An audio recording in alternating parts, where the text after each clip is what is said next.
All right, we're here, Shake the Game Up podcast, and you know it's all about SlamBall, but I got my guy here. You know, this is my boy. Yes, sir. We go back. Way back. You know, this is the original playmaker, and I'm just gonna say some things about you before you start. But this guy is like the AI of Streetball. So I think maybe even AI want to be Bone Collector sometimes.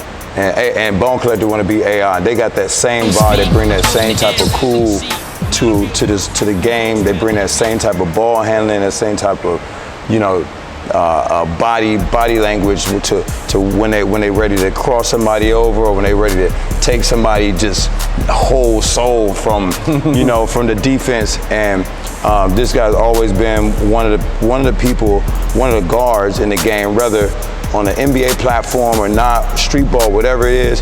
Everybody understands who this guy is and what he means to the sport.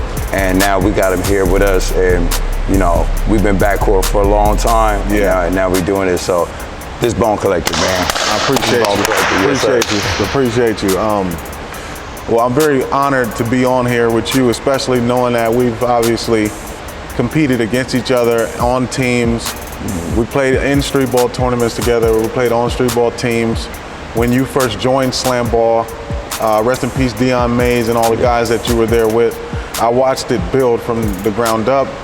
When you went to China with SlamBall, I was there with you. It only makes sense that we're doing this now. It's actually like a dream come true. Straight up. Because we've talked about this for some odd years now.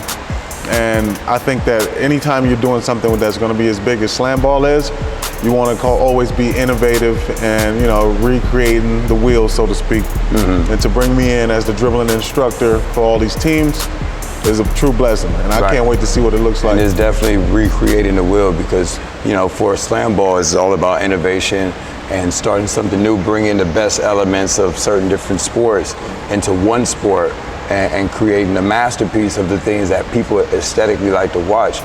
And, you know, ball handling, of course, is one of those things, and you're like the master of it. So, appreciate it. You know, I got a good idea already. I'm gonna mix it up, sort of give them my Emmitt Smith, sort of Barry Sanders kind of vibe, along with being able to handle the ball. Because the court is so short, they can actually get more creative. Because when you're in a big open court, you have to pick up momentum to actually get your move off. Right now, you can do everything just with footwork. So I'm gonna teach them different ways. I just can't wait. My brain is just cranking.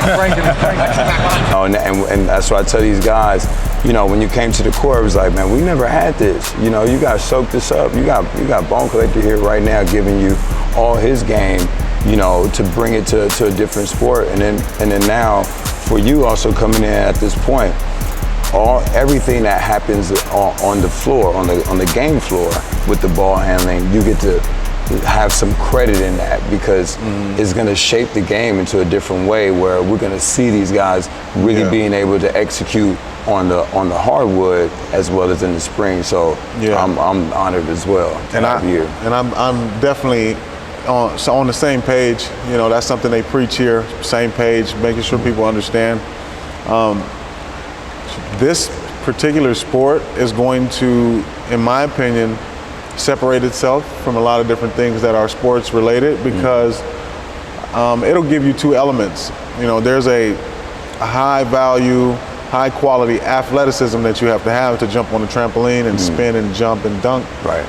And then you also have to be, you know, a very imposing sort of player physically. You have to be strong enough to be able to take hits, sort of like football players. You got to be strong enough to take hits, take bumps, you know, jump around, you know. And then on my perspective, where I bring in, there's a creativity side of it, because it's an actual TV show, that now you will have guys at the top of the key doing actual street ball combinations, almost making it look like a video game with everything combined. It'll be like a recreation of NBA Jam. You know, or NBA Streets, but it'll be an actual, you know, if you put the highlight reel together from SlamBall, it'll look like a video game. Right. Appreciate it.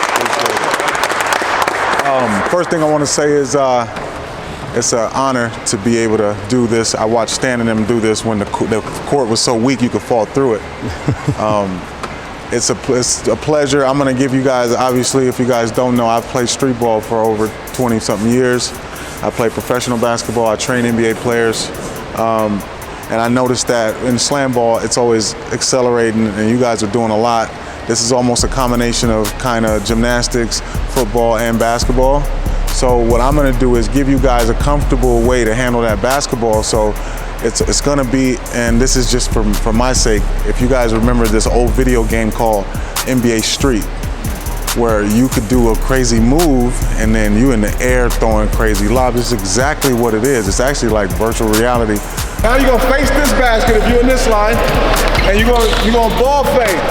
As soon as you ball fake right or left, you're going right until you're behind the back, all the way till you get to about 3 dribbles, then you're immediately attacking again, but you're gonna do another move to open up your handles. You're gonna toss it, toss it. And get right here. Get it. No, one more time. I mean, I could do that, but he's blacking. Ball fake, don't delay. Almost like it's a part of your move. 2, 3. As soon as you get here, you're gonna get ready to toss this ball under your leg like behind your back. Hey, coach, I got that shit. Right? It's Cali. I got that shit. That's easy. That's Cali. That's Cali, man. That's what we do. We work on ball handling. His error is a little bit, my error, same thing. Ball handling. Gotta have it tight.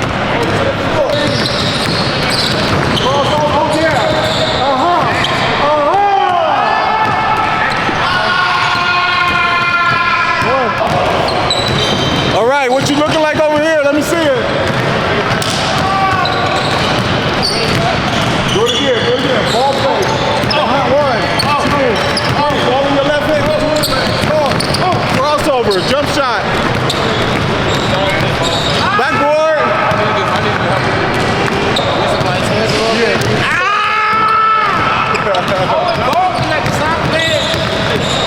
And I think that, you know, at the end of the day, I'm still a kid at heart. I think it's just a blessing to be a part of something like that. Because you're right, when you were playing, it would have been great. We were teammates, and when you were playing, it would have been great to come in and, and help you work on some ball handling tricks, because you already, I mean, we've done that on the court, on the regular court, but now that they're having the opportunity to kind of learn more, I think it's only going to make the sport better. And from what I've done with the guys for the last couple of days, it's really exciting for them. And they get sort of this validation, because, you know, one thing that was very interesting is you brought this to my attention. A lot of these guys wouldn't try some of this stuff, but if I'm showing them and I'm telling them, hey, go out and work on this and work on that, now they have the confidence, being that, you know, I've, you know, kind of given them the stamp to do it. So now I'm pulling, you kind of like pulling them out of their box. And I think that's going to be very important. And all of this stuff moving forward, I know for a fact it's already going to be exciting, but it's still a baby, because you guys have done it already and you're bringing it back. So I'm just waiting to see it grow, and that's the exciting part. Yeah. And we were just speaking about like innovation, but for you yourself, you've innovated your own way through sports and with basketball. So let's talk about some of that. So like, how did you put your footprint into what you do? The way that my innovation came by default, I set out in California in the early 90s to go and change my lifestyle. So I wanted to go, by the time 2000 hit, I was in New York's Rucker Park. Now this is before social media and before, you know, having followers and being an influencer, even before And One. You know, those guys were around, but, you know, I was already in Rucker Park at the time. And I used to, just because of my skill set, I made people fall literally every day. Somebody would fall, and I got that name Bone Collector from making people fall. And then I noticed that, you know, when I was young, you had tapes, Come Fly With Me, NBA Below the Rim, but there was no ankle breaker tapes. Or no, that wasn't a thing. And I noticed, not saying I invented that, but I noticed that once I started doing it, you started to get, there was more momentum around making people look silly, making people fall, putting on a show. Shout out to all the guys before me, Future, and those guys who actually, you know, were paving the way. Ali Mo, Skip to My Lou, they were already paving the way for Streetball. But then my lane completely switched, because not only was I making people fall, I was also playing against some of the best players in the NBA. Right. Jamal Tinsley, you know, Allen Iverson. Like I played against a lot of, you know, big name guys, and because I was able to succeed and I won MVP 5 years in a row, I gave the kids the confidence to understand that you don't have to grow up and be somebody. You were born somebody. It's all about the work you put in. They saw me at the park every day working, and it just created a whole nother wave for me. And then moving in past the 2000s, I chose to take my social media to a different level by starting a company where not only do I play the game, but I also teach kids there's 3 things that you need to learn when it comes to anything in your life: mental, physical, and spiritual. Right. So giving them the tools to help them if they don't make it to the NBA, if they're not athletes, if they just want to be productive citizens and people in the society we live in. That also drove my career to another level, because now I do the Bone Collector Academy. I work with a lot of different programs. And then another thing that I think makes me unique is I'm old. No one knows that I'm old. I'm over 40 years old, and I'm still competing and playing in, you know, Drew League and all these things. Still killing. Still, you know, going out killing whatever I gotta, you know. And I say that with a grain of salt, because I think more so than just killing the basketball and being able to do it, I think giving kids the understanding of no matter how old you get, there's ways that you can take care of your body and compete on a high level. So, you know, that lane itself, you know, kind of separated me from a lot of things, and I'm just blessed to be able to still do it at this point, and, you know, put myself and plug myself into anything that's going on, especially the things that are new age, like SlamBall. SlamBall is like a dream come true. When I first seen it, I wanted to play it, but I watched you guys slamming each other around, and I said, hold on, I ain't got time to get hurt. And then I realized that there's a way for me to play that game, but now it's even better. I'm able to be a part of the growth of it. So, Good job, good job. Next person. The key is, if you take more than 3, that's too long. It gotta be 1, 2. The reason why? Because the game happened too fast. So you don't get yourself comfortable with that part. You don't want to take more than 2 up here. So once you stop, you done already took a dribble there. You got here. Once you get up here, if I took 3 dribbles, 1, 2, 3, y'all could obviously see what I'm doing. But if I just 1, 2, and I go, you're gonna have to react to it a little different. Go. Good. There, oh yeah, that's the one. I would be interested in, like, what was that moment for you, like when it clicked for you? You know, you at Rucker, you working out, you getting better, you seeing all these guys, you coming. But what was that one moment where you just got one of these guys and you was like, oh, that's it, I'm Bone, I'm Bone Collector? The truth is, Stan, and I'm gonna say this is may sound a little arrogant, but I watched the the And1 mixtape Volume 1. I saw all the streetball talent that was in New York. And as soon as I saw that tape, I knew for a fact that once I played at Rucker, I would be the most electrifying thing they saw in a long time, because I was doing moves that nobody ever seen. So I was doing, you know, nutmegs and hesitations and stop and go crossovers. And your hezzy is lethal. It's top of the line. If you think about the history of basketball, when the street ball game was going on, there was thousands of moves being made up at that time. And if you fast forward to 2023, if you see someone do a highlight, they're gonna probably use an old street ball move to make the move look cool. Right? Whether it's something Hot Sauce did, whether it's something I've done, whether it's something Skip has done, maybe Sham God, but there's nothing being created. You know, no disrespect to the new era, but and that's not me judging or no, it's just what it is. Not comparing. Everything is innovation now, not creation, for sure. Right, and not comparing the two, but I'm just saying in general, there was something that was registering to me then. So obviously I'm only comparing the 2 eras now because it hit me then that what I do is always going to be respected and loved because it is brand new and it can always be reinvented. My hesitation dribble, which I mastered because I was always really short and I used to get my shot blocked a lot, I mastered that move and I've been doing it for over 30 years. It hasn't been stopped or anything, right? So I would have to say when 1999, 98, 99, I knew once I touched Rucker Park, it was going to be a whole whirlwind of things coming my way. And I'll tell you the first game when I knew it was going to be something special. I had 5 points in the first half. The coach took me out. He brought me to the side. He said, "You're not playing like yourself." I'm like, "What you mean?" Because I was trying not to make a mistake. Yeah. Because it was my first game at Rucker, and I'm like, if I make mistakes, then Everybody can be. I'm gonna mess up the team and blah blah blah, you know. And I was young. He said, "I didn't bring you here for that. Remember how you was doing us in practice? Because in practice, I would just violate the whole team." So he was like, "Why you not doing none of the stuff we be doing on us?" I was like, "So I can do that?" Because I was, I would do anything. I would throw it through somebody's legs 6-7 times, literally. He was like, "Yeah, do all of that. Like, this is Rucker. I want you to show out." Second half, I scored 35 points, sent us into overtime. For the last play, I threw it through a guy's leg, crossed him over. He stumbled back and broke the whole gate. He knocked the gate over. It's the first time I ever seen people jump the gate and storm the court. I've never seen that. This is 1999. In New York, it's different vibes than like Cali. You know, like when they get interested in something, they come and show you. Yeah, like, they show you ultimate love. Actually, that's where my second home, New York. Yeah. Harlem. Shout out Polo Grounds. So they jumped the court. They screamed. The game. I don't even know if the game ended.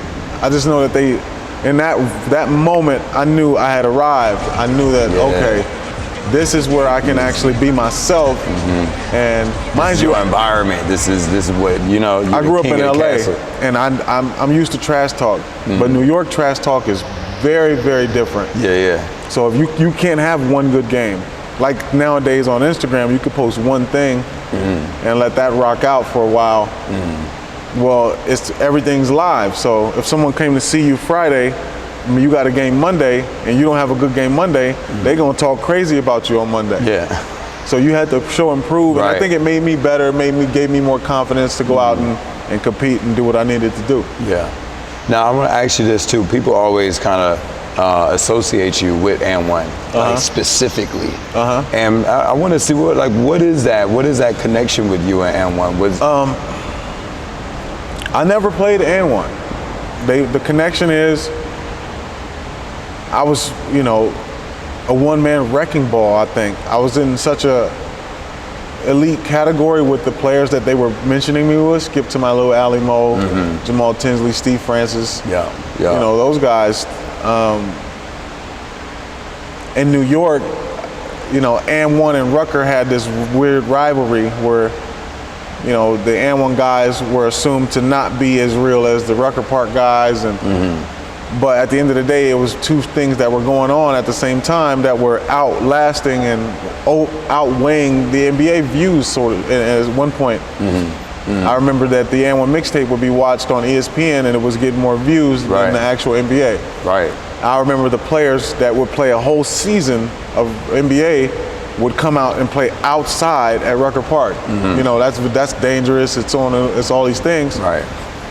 And I think the way that I held myself and carried myself, it sort of gave me this moniker as someone they're passing the torch. So it was Ali Mo, and before him, Pee Wee Kirkland, and maybe Master Rob. Yeah. And then after Skip to my Lou, the torch was being passed.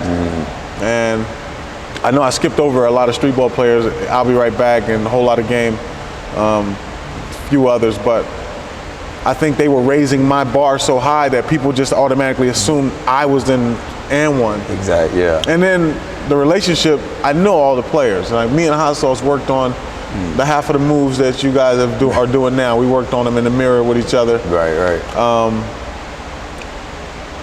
Everybody. Main Event is one of my good friends. Shane, Future, and Future actually wasn't on the AND1 tour, but Future brought me to a lot of tournaments. Shout out my block, J Monster, brought me to every tournament. Half Man, Half Amazing. I know all those guys. Shane, the dribbling machine. So the relationship was there, but it just never was something. And I was offered, each year I was in Rucker, I was always offered to join the team. They wanted to. You could have easily been a part of that, but yeah. Was it that you felt like you were your own entity anyway, and you can just you can get the shows that you wanted to get, you can get the appearances you wanted to get without that company.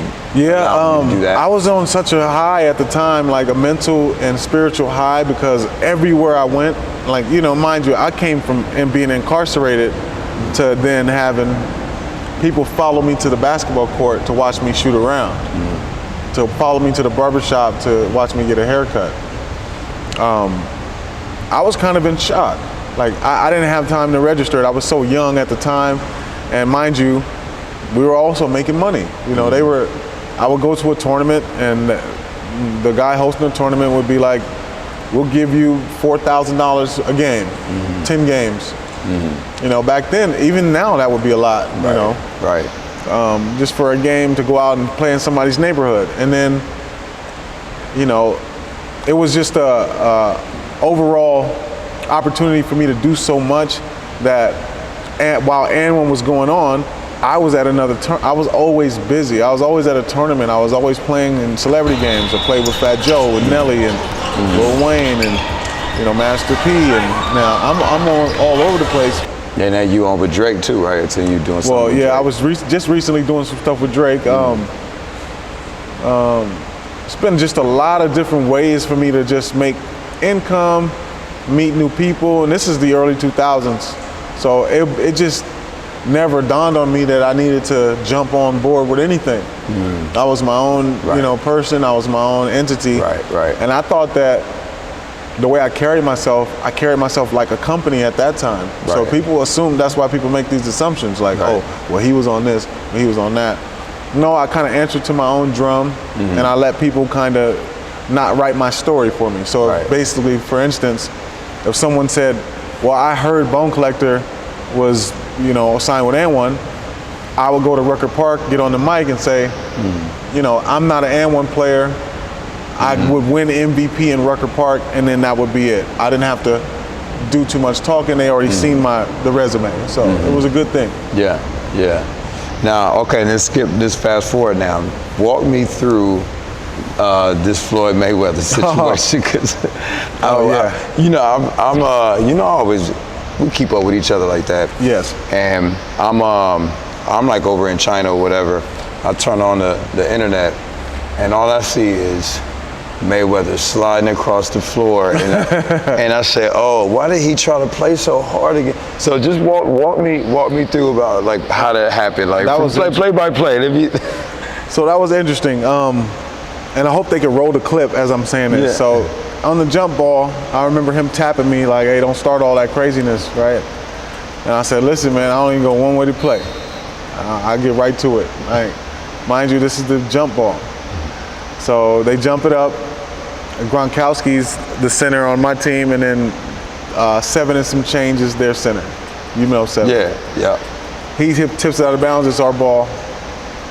I noticed that Floyd is already at kind of at half court, so I assume he's guarding me. So I activate. I don't contemplate. I activate. Right. So when I seen him in half court, I had my mind already set up 4 moves just to see what he was dealing with. Yeah. Right. See what his footwork was like, because I like to test it out. I hit him with a running crossover, and I stopped, and I noticed that anytime you put your heels on the ground, and after I do a move, you're in a very dangerous situation. You're very close to falling. Because you have to be on your toes guarding me. If you're on your heels, then you might fall. Yeah. And I know that. I've done it so many times, and I know what moves to do to make you fall. So once I did the move and I stopped, I noticed he was on his heels.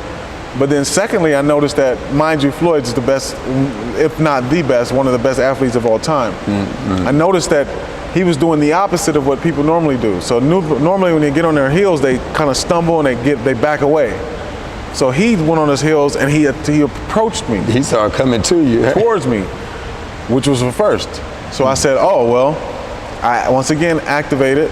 I said, I'm gonna try another move just to see if he would go for this, because he's approaching me. So that's usually, I throw it through someone's legs and I stop and see how they react to it. I didn't think it would happen because he's very quick. Threw it through his legs, jumped back a little bit, I noticed that he was completely out of it mentally because he was leaning to one side, right? Once you're leaning and you're on your heels, that recipe is disaster. So I said, oh, I got him. I already knew it. I felt it. It was the first play of the game. It was a weird energy. So that happened early in the game? That's the first play of the game. Oh my God. I mean, you opened up the game like that. Open the game up. So I noticed that when he was doing this, I said, I got another chance to get him off his balance. So what I like to do, and this is a trick for the kids, is you take your momentum forward, and as soon as you get to the point where you're literally by your man, you stop so abruptly where you actually almost dig the front of your foot into the ground. So I knew that if I did that move, he was either going to fall or he was going to be going the other way for sure because he was coming too close. So I did it, and when I crossed it over, I'm not joking, it was some sort of, I felt like a nostalgia because I've been watching Floyd, I've been paying for Floyd to watch him fight. We love years. Floyd, we man, love him. like to death. So for it to be him at that moment. When I brought back and kind of crossed back, I saw him slide so far that he was kind of smirking. So there was nostalgia because it's like he's on his back on the canvas or something for the first time. He slid. And when I was getting ready to shoot, the funniest part is his teammate ran from the baseline, full speed. I shot the shot, ball went in, but the greatest part about it is the ball was going in, I watched him watch it go up. Yeah. Like this, it went in, and I'm not gonna lie, after that, I got tackled by Nate Robinson, I got punched by Gronkowski, Snoop Dogg punching me on the, it was just like, it was different. It was, from my taste, it was probably top 5 greatest crossovers I've ever done. Ever in the history of sports, in my opinion. I appreciate that. And you know what was the irony about it is that Floyd never went down. Never. In his whole career. But you step up in front of Bone Collector. Evidently, if you're using your heels, you're going down. You're going down. There's a lot of ways to go down, but that's one of the most influential ways. You get on your heels, I'm basically at my mercy. Yeah, and no disrespect to Floyd, man. He came after you. He got heart. He's got a fighter spirit. Shout out to Floyd. Floyd was a great athlete. Yeah, he's dope. It was just my day. It was a Bone Collector day. Yeah. Man, so look, can I ask you this? Where do you think SlamBall is going? I mean, you see all these sports, and you've been around for all the Streetball, the change of Streetball. You've been around for the change of social media. You've been around for the change of NBA. You also work with the NBA, so you know sports. You know sports entertainment. So after seeing it and seeing SlamBall evolve, and then coming to the court, being involved, where do you see this thing taking off? Where do you see this being in the next year or two? Amazing question. I've been around it, obviously, like you said. I see SlamBall creating its own lane. It's multifaceted sport. The excitement level is going to be on another page. The anticipation for SlamBall has been going on for years. People have been talking about this for a while in our circle. When people start to see it on ESPN, it's going to create a huge buzz, and I think the fan base behind SlamBall is going to be very, very unexpected. People are going to literally be able to, jump out of their shoes and watch some of the most amazing highlights you're ever going to see in person. There's a lot of leagues and things going on, so I won't make comparisons, but I will say that this SlamBall will affect a lot of these sports channels, and these sports networks, and these sports leagues, because this is going to be the next wave. There you go. Good job, boy. Hey, clap it up for yourselves. So, mind you, ball handling, people think it's like a trick to it. No, it's just repetition. And you guys did great. So I wanted to give you a few pieces. I'm gonna be here doing this a lot, so you guys are more comfortable. I hope you guys enjoyed that. Yeah, I appreciate you guys. Good work today. And I'll see you guys soon. Yep, thank you. Thank you. Yes, sir. Oh, let's get it. Yeah, let's get it. There's going to be a lot of momentum behind this. And shout out to everything that's going on with sports, because there's things going on all over the world. Yes, from FIBA to Big Three to just millions of different, well, not millions, but just a bunch of different genres of sports Right. that are picking up, SlamBall is that next wave, and I'm just happy to be a part of it. And I'm very, very, appreciative that you were one of the originators, and you and I are brothers. Yeah. So that makes it even better. That makes me work harder because I want to see it succeed. Yeah. I want to see it do what it's going to do. But even without that, without anything extra added to it, SlamBall is going to take this rise, and it's going to happen quick. And it's just my opinion. But once this thing hits TV, and once these teams get established, and once everything is rolling, I think that it's going to be one of the most exciting leagues to watch. Awesome. Yes. Perfect. Well, you heard that. That's Bone Collector, and you know he's one of the GOATs of what he does. And now bringing him on to SlamBall is going to be something very special. So I can't wait to get him on the court. I want to see him do some dunks himself, because I always envision Bone crossing somebody up and then hit me with a lob off the tramp. So maybe we might see a little bit of that. But SlamBall is on ESPN, and if you haven't checked it out yet, man, check it out. You'll love to see all the hard hits, this fast-paced action, and now we got Bone Collector himself that's teaching the dribbling and ball handling instruction for the league. So it's going up, man. I appreciate you coming. Appreciate you too, brother. Holla at me, man. So Yes, we're gonna sir. see a lot more of you, and let's get it, man. Let's get it. Let's get it. SlamBall 2023. Yes, sir. Shake the Game Up podcast. Like, subscribe, share, comment, all that. Let's get it. Let's get it. Yo.